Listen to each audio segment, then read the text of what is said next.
नमस्कार, आप देख रहे हैं NSD टाइम्स। यहाँ खबरों का सिलसिला कभी रुकता नहीं।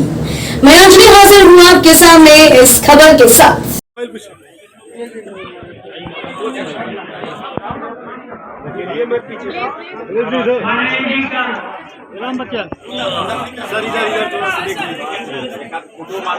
प्रेस के लोगों का बहुत धन्यवाद। बदल जाएंगे क्यों? उनकी बात करते हो? ये जीत के बाद कुछ नहीं है वो। जीत के बाद 2024 को किस तरह से देख रहे हैं? 2024 को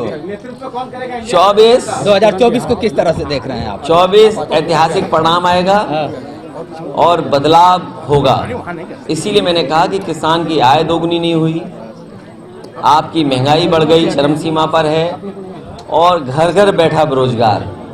यही रास्ता निकालेगा लोकतंत्र में। जातियों में बांटने की कोशिश हुई, ऐसा प्रधानमंत्री कह रहे हैं कि इस चुनाव में मैं बहुत सीधा ये कहना चाहता हूँ कि जिस समय मंडल कमीशन का गठन हुआ है और जो लोग ये बात कहते हैं कि हम विपक्ष के लोग जातीय जनगणना मांग करके या जातियों की बात करके या पीडीए की बात करके जातियों में नहीं बांट रहे हैं। जिस समय ये बात हुई कि आरक्षण की व्यवस्था कैसे लागू हो, तो जो लोग गरीबी नहीं समझ पा रहे हैं, बहुत सीधी सी बात है, जो लोग गरीबी नहीं समझ रहे हैं उन्हें मंडल कमीशन की प्रस्तावना पढ़नी चाहिए। और जिस समय वो प्रस्तावना पढ़ लेंगे उसके बाद जाति में बांटने की बात नहीं कहेंगे, क्योंकि उस प्रस्तावना में मंडल कमीशन ने तमाम पहलुओं को देख करके ये माना कि जाति के आधार पर लोग गरीब हैं, इसलिए जाति के आधार पर आरक्षण होना चाहिए। इसलिए जो बात हम लोग कह रहे हैं, अगर बाबा साहब भीमराव अम्बेडकर जी ने संविधान से जाति की वजह से आरक्षण दिया है और मंडल कमीशन ने पिछड़ों को अगर जाति के हिसाब से आरक्षण दिया है, तो जो लोग ये बात कह रहे हैं कि हम जातियों में बांट रहे हैं, और हम पत्रकार साथियों से भी कहेंगे कि आप भी मंडल कमीशन की प्रस्तावना पढ़िए। उन्होंने जात के आधार पर गरीब माना है, इसलिए जो लोग ये कह रहे हैं उन्होंने संविधान और मंडल कमीशन की बातें नहीं पढ़ी हैं। वो पिछड़े विरोधी हैं, दलित विरोधी हैं, और अल्पसंख्यक विरोधी हैं, और आदिवासी विरोधी लोग हैं। मैंने कई बार इसका जवाब दिया, कोई सॉफ्ट कोई हार्ड नहीं। हम सॉफ्ट हम हार्ड, ये क्या बात है? हिंदू हिंदू है, सनातन धर्म है, उसमें हार्ड और सॉफ्ट क्या होता है?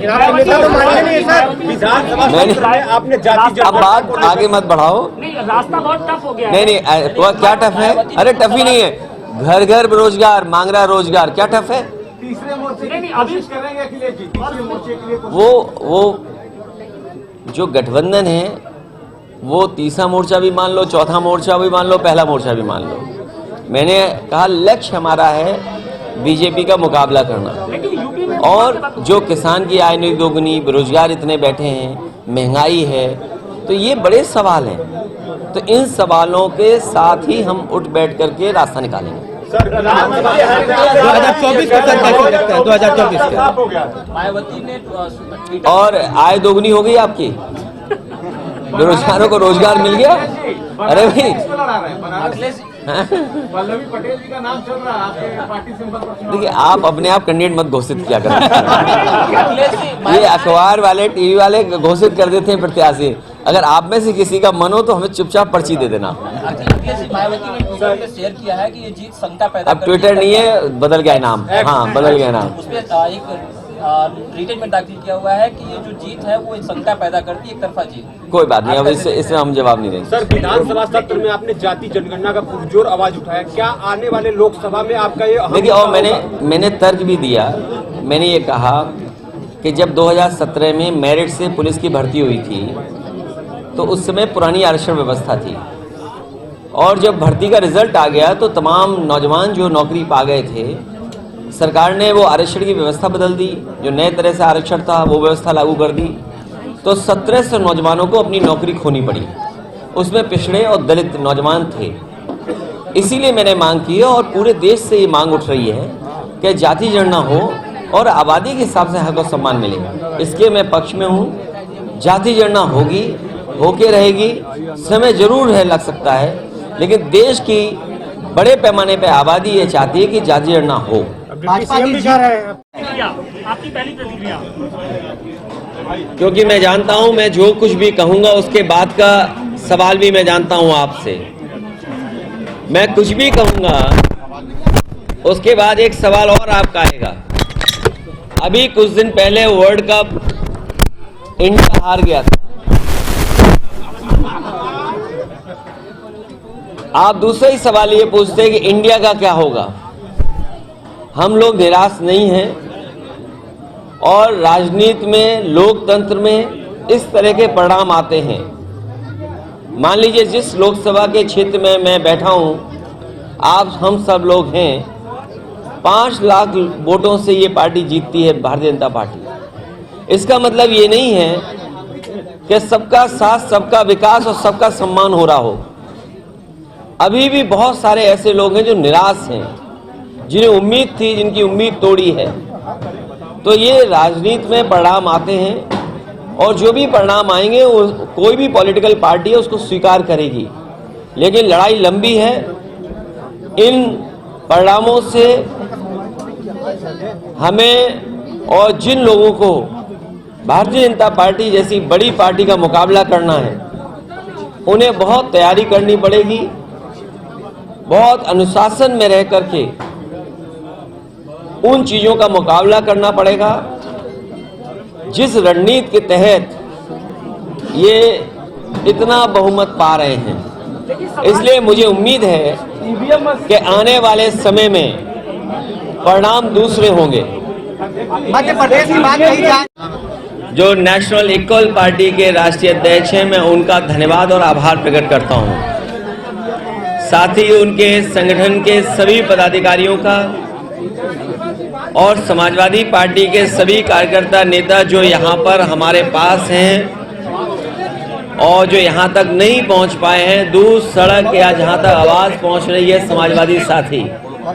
मैं सबसे पहले नेशनल इक्वल पार्टी के शशि प्रताप सिंह जी को और उनके सहयोगी साथियों को बहुत बहुत बधाई और मुबारकबाद देना चाहता हूँ कि एक नया दल, नया संगठन लोगों को जोड़ने के लिए और जिन परिस्थितियों में आज देश की राजनीति जा रही है, उस राजनीति को मैं मुकाबला करने के लिए, उन ताकतों का मुकाबला करने के लिए बाबा साहब भीमराव अंबेडकर जी, जिन्होंने हमें संविधान दिया, जिसके तहत आम लोगों को हक और सम्मान मिला, अधिकार मिले, उनको बचाने के लिए नेताजी ने जो रास्ता दिखाया, उस रास्ते पर चल करके बाबा साहब भीमराव अम्बेडकर जी के सपने और डॉक्टर राम मनोहर लोहिया के सपने को पूरा करने के लिए, और जैसा कि नाम में ही है नेशनल इक्वल पार्टी, तो अगर जो सबको बराबरी की बात करे, सबको साथ लाने का काम करे, सबके बीच में भेदभाव खत्म करने की बात कहे, वो वही असली सबका साथ है। सबका साथ तभी है जब आप इक्वल हो।